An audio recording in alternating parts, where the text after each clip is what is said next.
बलूचिस्तान की सरजमीन एक बार फिर फितनल हिंदुस्तान के नापाक अजाइम का निशाना बन गई है। जोब में बेगुनाह मुसाफिरों को बसों से उतारकर गोलियों से भून दिया गया। जहां बाग अफराद का ताल्लुक पंजाब के मुख्तलिफ अजला से था, बलूचिस्तान की सरजमीन एक बार फिर फितनल हिंदुस्तान के नापाक अजाइम का निशाना बन गई। भारतीय प्रॉक्सी फितनाल हिंदुस्तान की बर्बरियत इंतहा को छूने लगी। मासूम शहरियों का सफाकी से कत्लेआम। बलूचिस्तान में 9 मुसाफिरों को शहीद कर दिया गया।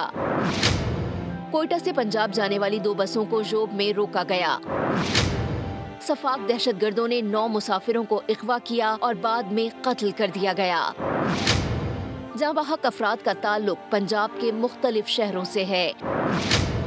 हुक्काम के मुताबिक दहशतगर्दों ने सड़क पर नाकाबंदी कर रखी थी। शनाख्ती कार्ड देखकर कत्ल किए गए अफराद का ताल्लुक लाहौर, गुजरात, खानेवाल, गुजरांवाला, लोधरा, डेरा गाजी खान और मुजफ्फरगढ़ से था। हमले की जिम्मेदारी फितनाल हिंदुस्तान से ताल्लुक रखने वाली कलअदम तंजीम बलूचिस्तान लिबरेशन फ्रंट ने कबूल कर ली। सब्सक्राइब करें और बेल दबाएं ताकि कोई खबर रह न जाए।